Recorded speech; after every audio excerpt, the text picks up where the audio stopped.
की हा साखव पूल या ठिकाणी आमच्या मागं जो आहे हा साखव पूल खरं तर ही भूमी संतांची महंतांची आणि संत ज्ञानेश्वरांची पदस्पर्शाने पाहून झाली भूमी आहे. इथं खोटं बोलण्याचं संदीप भाऊ आणि वाणीसाहेब या ठिकाणी काम नाही. जे खरं आहे तेच त्या ठिकाणी मांडण्याचा माझा प्रयत्न या ठिकाणी राहणार आहे. विशेषतः खरं तर या ठिकाणी आमचा जुना पूल माजी आमदार बाळासाहेब दांगट यांच्या आमदार फंडामधून त्या ठिकाणी झाला होता आणि रहदारी त्या ठिकाणी आमची चालू होती. अतिशय चांगला पद्धतीचा पूल त्या ठिकाणी तो होता. परंतु या ठिकाणी कोणतीही परवानगी न घेता आमचा पूल रातोरात त्या ठिकाणी 12-1 वाजता त्या ठिकाणी उकरण्याचं काम त्या ठिकाणी केलेलं आहे आणि तो पूल उकरून त्याचं गौण खनिज त्या ठिकाणी विकण्याचं काम या ठिकाणी जे असणारे तत्कालीन या कामाचे ठेकेदार DB गटकळ यांनी तो त्या ठिकाणी केलेला आहे. त्याचा माझा ठाम त्या ठिकाणी आरोप आहे. याचं कारण असं आहे की ज्यावेळेस तो पूल नवीन पूल त्या ठिकाणी मंजूर झाला मी त्याच्यानंतर बोलणारच आहे. परंतु ह्या पूल ज्या ठिकाणी उकरत असताना त्यांनी त्या ठिकाणी ग्रामपंचायत पत्रेवर संबंधित एजन्सीने कोणत्या एजन्सीने तो काम केलं आहे. मग दांगड साहेबाच्या काळामध्ये PWDने काम केलं आहे का, जिल्हा परिषदेने तो पूल बांधला आहे का, छोटे पाटबंधारे विभागाने तो बांधला आहे का. जर त्या एजन्सीने बांधला असेल त्या एजन्सीकडं ग्रामपंचायतीने पत्रेवर करणं अपेक्षित होतं आणि त्याचं निर्लेखन करणं गरजेचं होतं. त्याचं निर्लेखन झाल्याच्या नंतर तो पूल किती वापरजोगा आहे याचं निर्लेखन त्या ठिकाणी करून त्या ठिकाणी त्याचं स्वामित्व म्हणजे आपण गौण खनिजाची रॉयल्टी आपण म्हणतो ती शासन दरबारी भरली का, त्याचं चलन घेतलं आहे का, या ठिकाणी कोणती कारवाई झालेली नाही. आणि आमचा असणारा पूल त्या ठिकाणी उखडण्याचं काम तोडण्याचं काम आपण पाहत त्या ठिकाणी मोऱ्या पडल्या आहेत. त्या मोऱ्यासुद्धा त्या ठिकाणी तोडून त्या ठिकाणी ठेवलेल्या आहेत. म्हणजे जुना पूल त्या ठिकाणी होता तो पूल आमचा बेकायदेशीररित्या त्या ठिकाणी तोडलेला आहे. ठेकेदारांनी त्या ठिकाणी आमचा पूल त्या ठिकाणी तोडला आहे. मोऱ्या त्या ठिकाणी पडल्या आहेत. आणि दुसरी गोष्ट संदीप या ठिकाणी सांगायची आहे की हा पूल या ठिकाणी आपण जर पाहिलं तर मौजे कोळवाडी आळे ज्ञानेश्वर देवस्थान चौक शेळकेमळा कोळवाडी ओढा साखव बांधणे अशा प्रकारचा कार्यभार आदेश त्याचप्रमाणे कार्यकारी अभियंत्याची तांत्रिक मंजुरी आळे ज्ञानेश्वर महाराज शेळकेमळा चौक येथे साखव बांधणे आहे. तो काही अडचणी मंदिरापाशी त्या ठिकाणी साखव पूल त्या ठिकाणी बांधायचा होता पण जागेची अडचण त्या ठिकाणी निर्माण झाली. त्या ठिकाणी तो पूल होऊ शकला नाही. ही 18/6/25ची तांत्रिक मंजुरी आहे. पण 2-4 महिन्यामध्ये त्या ठिकाणी काही जागेच्या अभावी काही तांत्रिक काही गोष्टी असतील होऊ शकला नाही. मग तो पूल या ठिकाणी करण्याचं ठरलं. माझं त्या कामाला विरोध नाही. हा पहिला या ठिकाणी मी क्लिअर करतो कारण की गावचं काम आहे, विकासाचं काम आहे. गावचं पाव पुढं करत असताना मी मागच्या काळात सरपंच काम केलंय. चांगलं काम झालं पाहिजे. गावात पूल होतोय, स्वागत आहे. पण ते काम करत असताना 11/6/25ला ग्रामपंचायतकडून त्यांनी कामात बदल म्हणजे काय का संत ज्ञानेश्वर महाराज चौक येथे साखव पूल बांधणे या कामाच्या जागेमध्ये अडचण निर्माण झाल्यामुळे कोळवाडी गावठाण येथे जिल्हा परिषदच्या शाळेच्या लगत त्या ठिकाणी ते कामात बदल करण्याचा प्रस्ताव आमच्याकडून त्यांनी घेतला. मग घेतल्यानंतर माझं म्हणणे संदीप भाऊ असं आहे की त्या ठिकाणीची भौगोलिक परिस्थितीचं एस्टिमेट माझ्या हातामध्ये आहे. एस्टिमेटवरती सुद्धा त्याच प्रकारचं नाव आहे. मग एस्टिमेट कुठलं झालेलं आहे हे बघा. एस्टिमेट सुद्धा माझ्याकडे आहे. एस्टिमेट त्या कामाचा आहे. मग त्या ठिकाणची भौगोलिक परिस्थिती ह्या ठिकाणची भौगोलिक परिस्थिती फरक आहे. मग ह्या ठिकाणी उपअभियंत्यांनी किंवा जे GI असतील त्यांनी या ठिकाणी येऊन ग्रामपंचायतच्या आमच्या बॉडीला विश्वासमध्ये घेऊन या ठिकाणी असणाऱ्या जागेचं एस्टिमेट अंदाजपत्रक करणं गरजेचं होतं. या ठिकाणी उंची किती घ्यायची, त्याची लांबी किती घ्यायची, त्याची रुंदी किती घ्यायची, या ठिकाणी सगळ्या गोष्टी त्यांनी आम्हाला विश्वास घेऊन करणं गरजेचं होतं. ह्यानंतरच्या काळामध्ये कोणत्या प्रकारचा आजपर्यंत संदीप भाऊ ना एस्टिमेट बदली झालं ना त्याचा TS झाला. आणि शासकीय नियमाप्रमाणे जागेत बदल करायचा असेल तर त्या ठिकाणी नवीन एस्टिमेट, नवीन TS आणि नवीन टेंडरिंग करणं गरजेचं आहे.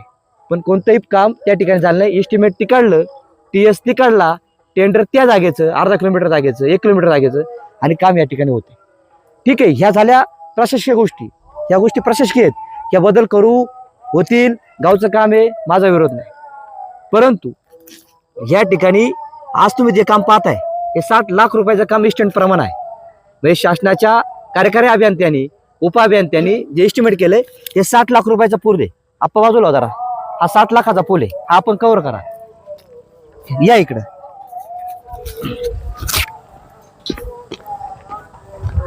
माझी तुम्हाला विनंती आहे. हा पूल तुम्ही पूर्ण कव्हर करा संदीप भाऊ. हा पूल तुम्ही पूर्ण करा. हा 60 लाख रुपयाचा एस्टिमेट आहे. हे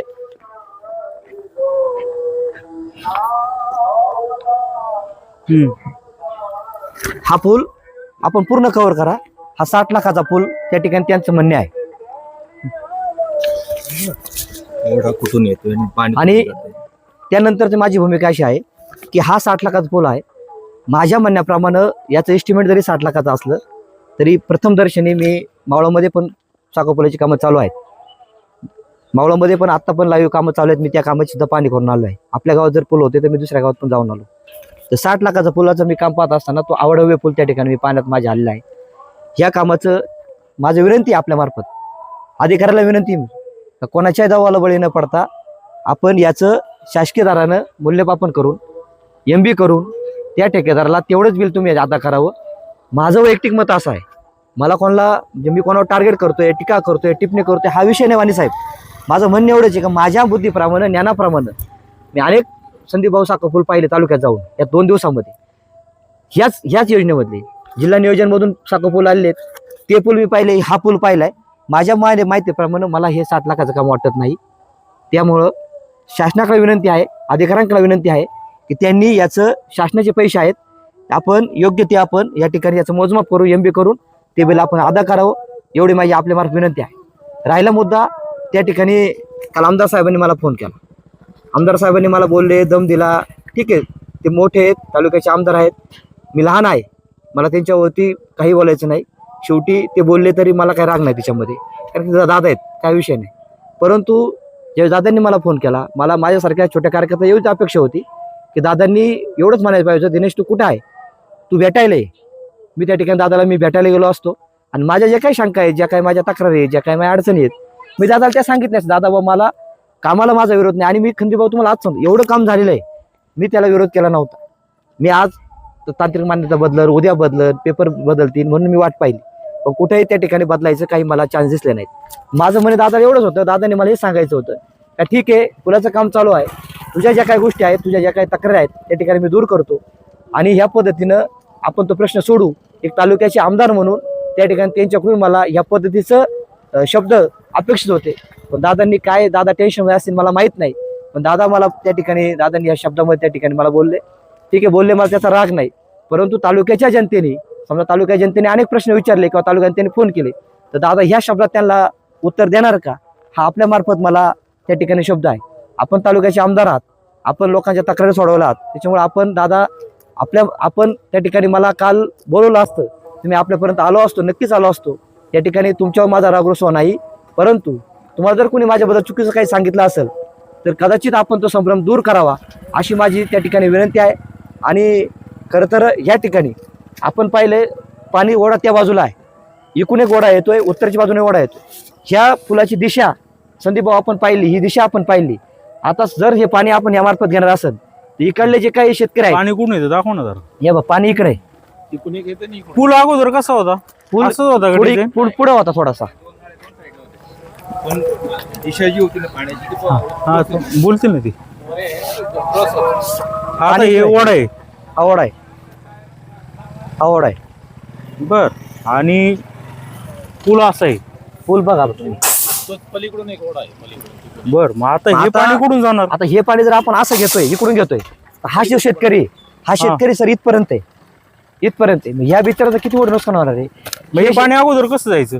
पाणी इकडून होतं, नळ्या होते, तिरप होतं, इकडं इथून पाणी जात होतं. असं सर मी उभं राहिलो ना, इथून पाणी होतं. मी ज्या ठिकाणी उभं आहे का आता, इथून पाणी जात मग होतं. त्यात बघायचं का या मोऱ्यांमधून? मोऱ्यामधून पाणी जात होतं. इथं मोरे पण दिसत हे काय मोरे इथं लावले आहे ना त्या खाली. जुन्यामध्ये हे बघा इथे. हे बघा इथे. इथं मोरे दिसत.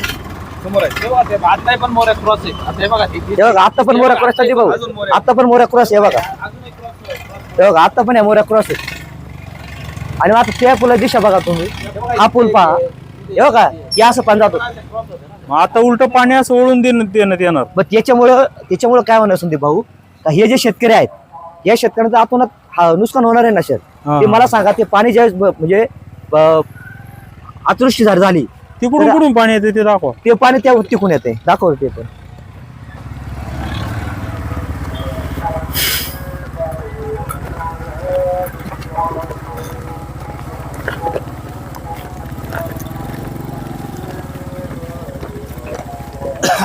याची पण दिशा नाही.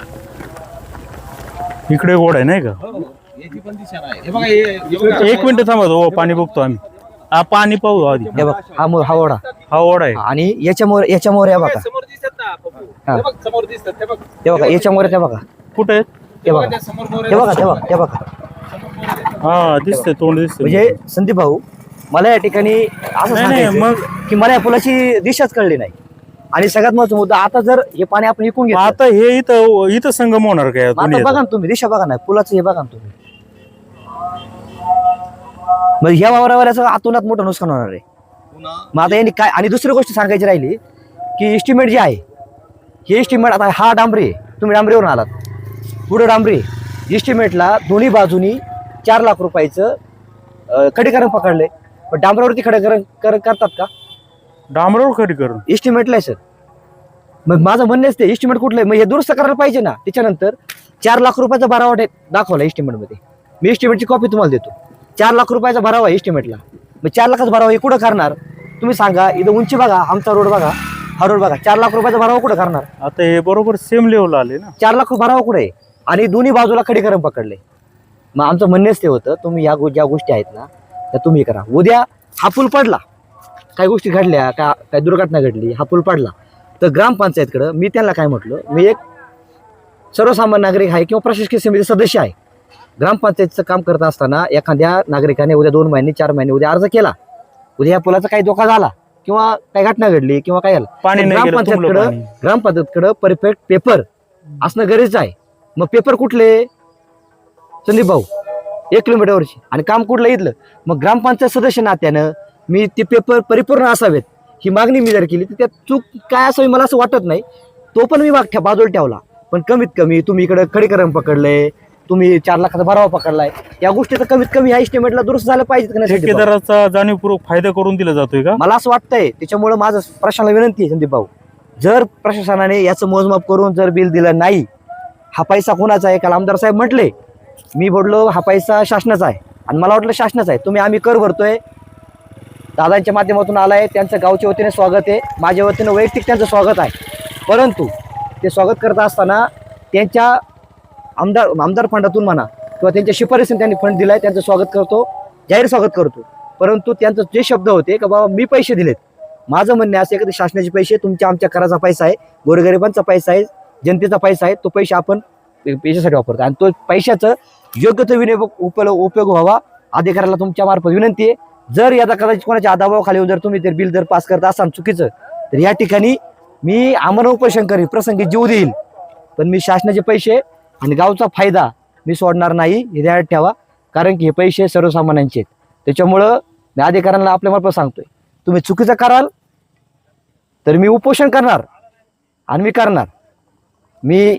आणि ते पण अजून एक सांगतो, कारण की मी माहिती अधिकाऱ्याला कार्यकर्ता नाही, माझी तुम्ही माहिती आहे का, मी 2017 पासून काम करतोय, सरपंच म्हणून काम केलं, उपसरपंच काम केलं, गावातले अनेक नागरिक माहिती आहे. मी गावाला पण विनंती करतो माझ्या की मी हे काम आपला जरी गैरसमज झाला असं गावचा की बाबा सरपंचांनी ह्या कामामध्ये केले, तर गावाला सुद्धा विनंती आहे माझी की ह्या कामाला माझा विरोध नाही, माझा विरोध ह्या पेपरला आहे. परिपूर्ण पेपर असावेत, या इस्टिमेटमध्ये जे काही त्रुटी आहेत इकडे खडे करते, त्रुटी दूर कराव्यात. ह्या पद्धतीनं मी ह्या ठिकाणी मी भांडतोय, ह्या कामाला माझा विरोध नाही. हा पूल आपल्या फायद्याचा जरी असला तरी तो पूल आपल्याला करायचा आहे, परंतु तो योग्य आणि बरोबर करायचा आहे, पेपर योग्य करायचे, अशी आपल्या मार्फत माझ्या कोळवडीच्या जनतेला माझी विनंती आहे. आपण कोणताही भ्रम करू नये, कारण याच्यामध्ये राजकारण होणार आहे. याच्यामध्ये सांगणार का त्याला पूल बंद पाडायचं आहे, त्याला ते काम नकोय.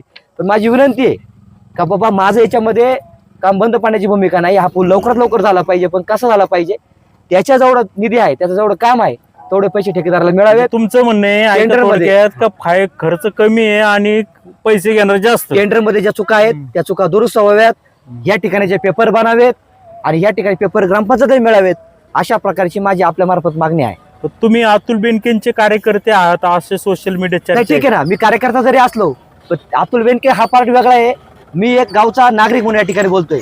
अतुल बेनकेचा जरी मी कार्यकर्ता असलो तरी काही मला बेनके साहेबांनी करायला सांगितलं नाही. मला माझे काही निर्णय आहेत, मला दिसतंय नाही काय ते. आणि एक ध्यानात ठेवा, मी आदरपूर्वक सांगतो, काल दादांनी मला आदरपूर्वक सांगितलं असं सरपंच तू भेटायला ये, तरी मी दादाला भेटायला गेलो असतो, दादाच्या विनंतीला मान दिला असता, दादाला मी माझ्या अडचणी सांगितल्या असताना दादाने जर का दूर केले असते आधी तर माझं काही म्हणणं संदीप भाऊ, विकासाचं काम आहे, काम झालं पाहिजे. इथं कोणाचा कार्यकर्ता हा माझा अजिबात भ्रम नाही. मला सांगायचं हेच मी कार्यकर्ता पैसे खाणारा नाहीच संदीप भाऊ. माझी तळमळ समजून घ्या. मला काही माझा काही हाच धंदा नाही ना. मी आजपर्यंत तुमची माझी आज पहिली भेट आहे. मी कधी हाय कुठं माझं नाही. मला फक्त पण माझं काम आमदार चांगलं. म्हणाले की मी तुमच्या पाठीमागे लागेल, डीबी वाळूंचं मी काय केलं, हे बघा काय साहेब, नक्की हे विषय बघा साहेब, आमदार साहेब का बोलले मला माहित नाही. आता डीबी वाळूंचं काय करेल हे त्यांनीच सांगावं, बरोबर. कारण की मी तर काय बोललो नाही ना. आता डीबी वाळूंच तर मला काय विषय माहिती आहे, त्यांनी बोलले ते त्यांनाच माहिती आहे. आणि जर मला जर माझं काय करायचं असेल समजा तर त्यांनी ते करावं, जाहीर करावं. माझे का कुठं 2 नंबरचं जनते नाहीत. मी सर्वसामान्य कुटुंबातून पुढे आलेलो तरुण सहकारी आहे. अनेक लोकांनी माझ्या गावाने पाहिलं आहे. आम्ही काय बाप इष्टवाली माणसं नाहीत, गरिबातून आम्ही पुढे आलेलो आहेत. दुसरी गोष्ट, माझा जरी हॉटेल व्यवसाय जरी असला तर तो पारदर्शक करायचा. कारण की आपण राजकारणामध्ये काम करत असताना आपण 1 नंबरमध्ये धंदे केले पाहिजेत. कारण की आपल्याकडं पाहण्याचा दृष्टिकोन हा सगळ्यात जवळचा आणि महत्त्वाचा असतो. त्याच्यामुळं जरी मी हॉटेल व्यवसाय करत असलो तर तो पारदर्शक करतो, 1 नंबरमध्ये व्यवसाय करतो. आपण काचेच्या घरात राहत असो तर आपण दुसऱ्या दगडे मारायचे नाहीत. त्याच्यामुळं करण्याचा डर कशाला. मी माझा कारभार खतरापासून केला आहे. बघा संदीप भाऊ, तुमचं बी निर्भीड पत्रकार आहे. मला तुमचा स्वभाव का आवडतो माहिती आहे का. काही निर्भीड जे आहे ते स्पष्ट, आणि जे स्पष्ट आहे ते करावं. आणि दादाला माझी विनंती, दादा तुम्ही मोठे आहेत, श्रेष्ठ आहेत, ज्येष्ठ आहात, ते तुमच्या माग लागणार आहेत, काय लागू द्या ना, काय अडचण नाही ना. बघा दादा लागले ठीक आहे, ते म्हणजे कागदाने लागणार आहेत, कागदाने लागू द्या, मी कागदाने त्यांना उत्तर देईल ना, काय हरकत नाही. आणि बघा ते म्हणाले तुम्ही काही केलं तरी अधिकारी माझंच ऐकणार, असं बोलण्याचा रोख होता त्यांचा. तालुक्याचे आमदार आहेत ते. पण माझी विनंती आहे तालुक्याच्या अधिकाऱ्यांना, जे डॉक्युमेंटमध्ये आहेत, डॉक्युमेंट नाही तुम्ही डॉक्युमेंटनी चला. प्रसंगी मी आमर उपोषण करेन, असं काही नाही. मी आमर उपोषण करायला तयार आहे. मेलो तरी चालेल, आमर उपोषण करेन. दिनेशराव, असं तुम्ही काय? मगाशी म्हणाले की मला आमदार महोदयांचा फोन आलता. हा. फोन किती वाजता आलता आणि ते काय म्हणाले? आता साधारण दुपारी 12-1 तारखेला आला असेल. आणि मी माझ्या आईला घेऊन डॉक्टरकडे गेलो होतो. पहिला त्यांनी मला फोन केला होता, पण मी आतमध्ये असल्यामुळं मी काही फोन उचलला नाही. कारण की मी ट्रीटमेंट माझ्या आईची एक चेकअप होतं. आणि नंतर मी दादाला फोन केला, मग दादा मी बोला ना इकडे आलतो. आता ते ऐकलंच सगळ्यांनी. आणि दादा काय म्हणाले ते? नाही तर त्यांनी वाईटमध्ये आहेच ना. त्यांनी विचारलं तुम्ही हे बंद केले काम, तू कोणाला विचारलं, काय विचारलं, मी आमदार आहे, मी ठरवेल का कुठं काम करायचे, ते आहे त्याच्यामध्ये आहेच ना. पण माझं एवढंच विनंती होती की त्यांनी मला बोललं असतं झालं असतं. पण बुवा संदीप भाऊ म्हणल्याप्रमाणे मी मागं लागतो, हे करतो, तर थोडंसं मला ते अवघड वाटलं. ठीक आहे, आता दादा आहेत ते बोललेत, छोटी ज्येष्ठ आहेत, वयाने मोठे आणि आमदार आहेत. हा, तुझ्या जीवाला धोका आहे? आता धोका म्हटलं असं तर शेवटी आता जीवाला माग धोका- लागणार म्हटल्यामुळे नाही आता धोका, आता ते त्याच्या हिशोबाने धोका असो. आता मी तर काय आता तुम्ही पोलीस सरकवची संरक्षण मागणार का, पोलीस स्टेशनला अर्ज करणार का, काय? नाही. आता मी बघू आता माझ्या आता घरचे काय म्हणते तसे. आता माझे आई वडील आहेत, काय आता माझे भाऊ आहेत. याच्यात काय दबाव माझे- वगैरे माझे आहे सहकारी- नाही, recording दबाव मुळे? नाही. मी संदीप मी कोणाला घाबरत नाही. आणि सगळ्यात महत्त्वाचा मुद्दा, आपण थोडं बरबडलं तुम्ही असं जरा दाखवलं. डिस्टर्ब झाल्यासारखं नाही दिसतंय. संदीप अजिबात नाही. मग मी एवढं स्पष्ट बोलतो ना संदीप, डिस्टर्ब व्हायची काय कारणच नाही ना. मी माझं मत तुमच्याकडे मांडलंय, त्या कामाला माझा विरोध नाही. मी दादाला सुद्धा फोन होती हेच बोलतो, तुम्ही ऐका परत. दादा माझा विरोध नाही, दादा माझा विरोध नाही, पण दादाने माझं ऐकून घेतलं नाही. माझ्या जर अडचणी ऐकल्या असं दादाने सुद्धा क्लिअर उद्या झाला असताना. आणि डिस्टर्ब होण्याचं काही कारण नाही.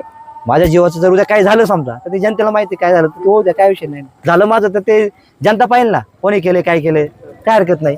आणि हे जे आहेत हे रामचंद्र अप्पा साने यांचं इथं घर आहे, यांची ही शेती इथपर्यंत आहे, त्यांची थोडंसं घ्या काय बोलतात त्यांचं मग त्याला मांडायचं. काय साने बाबा, काय तुम्हाला सांगायचं? काय नाही. आता हे जे आहे ना, हा पूल ज्या वेळेला मला समजलं इथं होणार आहे त्यावेळेला मी ग्रामपंचायत लेटर दिलेलं आहे ऑफिशियल. पुन्हा PWDचे VC साहेब आहेत ना, त्यांना पण लेटर दिलेलं आहे की बाबा हे जे आहे याची तुम्ही उंची वाढवू नका. उंची वाढवा म्हणजे काय, फक्त मोऱ्यांची रुंदी आहे ना, तुम्ही मोऱ्यांची रुंदी वाढवा जेणेकरून पाणी पास होईल.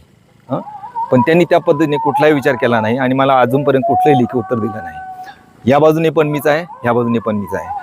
माझी मोजणीप्रमाणे हद्द पूर्ण त्या भिंतीपर्यंत येते, ओढा माझ्या हद्दीमध्ये येतोय. हां, तरी पण मी म्हटलं चला बघ, सार्वजनिक काम आहे, चांगलं काम आहे, होते होऊ द्या, हरकत नाही आहे. आणि ही जी उंची आहे ना, ही ते शिवमंदिराचं दिसतं का ते झाडवरचं, तिथपर्यंत उंची जाणार आहे. तिथपर्यंत उंची गेल्यानंतर माझ्या दोन्ही शेतामध्ये पाणी पसरलं तर जबाबदार कोण? जो पहिला पूल होता त्याच्यात बागायचं का व्यवस्थित? बागायचं म्हणजे फक्त मोऱ्यांची रुंदी वाढवली असते ना, चाललं असतं. मोरत बागणार होतं, त्यासाठी 60 लाख रुपये खर्च येईल. काही गरज नव्हती. 60 मी लाख माझ्या रुपये लेटरमध्ये स्पष्ट उल्लेख केला, हा अनावश्यक खर्च आहे. ग्रामपंचायत लेटर दिलेलं आहे मी. मला अजून कोणाकडे लेखी उत्तर आलेलं नाही, मागणी केलेली आहे मी. आणि सगळ्यात महत्त्वाचा मुद्दा संदीप भाऊ, तुम्ही आले म्हणून हे काम बंद केले आता. बरोबर. मला कळत नाही, शासकीय नियमाप्रमाणे शासकीय कामाची महत्त्वाचे पूल आहे. आता हा साखर पूल महत्त्वाचा आहे. हे काल रात्री तुम्ही पहा, हे काल जिओ टॅगचं आहे. 10:16 हे बघा, ही तारीख बघा, 24 तारीख आहे. 10:16 हे काम चालू होतं रात्री. नाही पण आणि आता ऐका ना, माझं म्हणणं फक्त एवढं आहे, तुम्ही आले म्हणून हे काम आता बंद केले. एवढं घाईने काम चालू आहे रात्रीचं, स्टीम पासवायचं काम एवढं महत्त्वाचा विषय ना. उद्या काही झालं ते व्यवस्थित याला जबाबदार कोण आहे? आता हा व्हिडिओ तुम्ही बघा, रात्रीचं काम चालू आहे. काल रात्रीभर काम चालू आहे. ते बघा, आता मशीन चालू करतायत. नाही पाऊस पडेल वगैरे काय तिकडे त्रास होईल, त्यामुळे काम करत असं मला वाटतं. कामाची मुदत संपली काय? नाही, काम बंद केलं 3 दिवस. हे 3 दिवस मी तक्रार जेव्हा 3 दिवसापूर्वी दिलता ना, काम 3 दिवस बंद होते. मग काल दादांचा फोन दुपारी झाला ना मला, दुपारपासून काम चालू आहे. त्याच्या आधी 3 दिवस उपअभियंता जे आहेत जाधव साहेब आणि याचे GABC साहेब आहेत, सम्राट भिसे, त्यांनी मला क्लिअर कट सांगितलं होतं की आम्ही ते काम बंद केले आहेत. जोपर्यंत आम्ही डॉक्युमेंट्स बदल करणार नाही डॉक्युमेंट्समध्ये, तोपर्यंत आम्ही काम चालू करणार नाही, असं त्यांनी क्लिअर कट सांगितलं. 3 दिवस ते काम बंद होतं. पण काल आमदार साहेबांचा फोन झाला आणि दुपारपासून हे काम चालू झालं. आता काय तुम्ही बंद नाही करणार काम? नाही, ठीक आहे, आता पाहू. आता मी पेपर बघूया कागद उलटणार? हा काय आता शेवटी बघा, आता मी तर काही पहिल्यापासून सांगतोय, माझ्या कामाला विरोध नाही आणि हे काम चालू आहे.